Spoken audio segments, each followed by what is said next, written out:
Cute cute baby Lalmohan মিষ্টিগুলো বানিয়েছি। দেখে মনে হচ্ছে লাল লাল মার্বেল।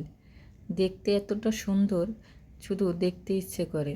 কি করে এই কিউট কিউট লালমোহন মিষ্টি বানিয়ে নিলাম, দেখতে হলে পুরো ভিডিওটি আমার সাথেই থাকেন। আসসালামু আলাইকুম, বৃষ্টি ব্লগ অ্যান্ড রেসিপি থেকে বৃষ্টি বলছি। সবাই কেমন আছেন? আশা করি নিশ্চয়ই ভালো আছেন। আমিও আলহামদুলিল্লাহ ভালো আছি। আজকে বানাবো কিউট কিউট বেবি লালমোহন মিষ্টি। নিয়ে নিয়েছি খয়া আর নিয়ে নিয়েছি অল্প একটু আটা। তো ময়দা থাকলে ময়দা নিতে পারেন। নিয়ে নিলাম 1 চামচ ঘি, ভালো করে মিশিয়ে নিলাম। এই খয়াটা আমি আগেই বানিয়ে রেখেছিলাম, তার জন্য ভিডিওটা দিতে পারলাম না। কিভাবে আমি খয়াটা বানিয়েছি, 1 কেজি দুধ জাল দিতে দিতে ঘন করে শুকিয়ে এরকম একটা আটার খামির মতন হয়ে গেছে, এটাকেই খয়া বলে। তো সেই খয়া দিয়েই এখন আমি মিষ্টি বানাবো।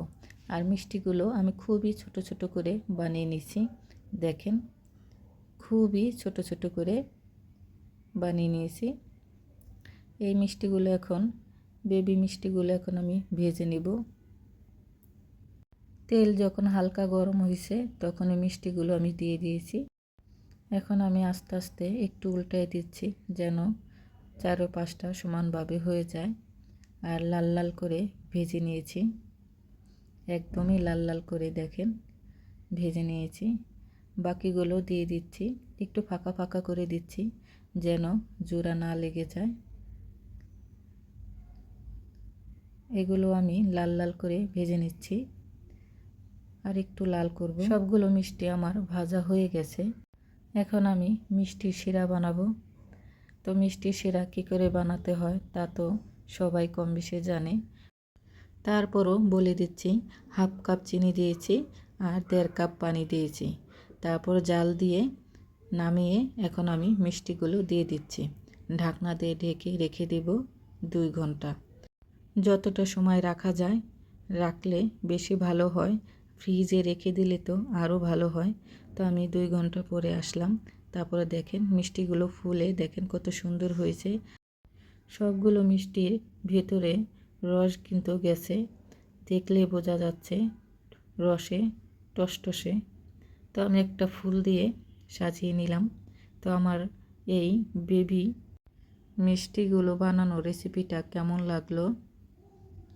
কিউট কিউট লালমোহন বেবি মিষ্টি দেখতে অনেক সুন্দর হয়েছে, আর এটা খেতেও দারুণ হয়েছে।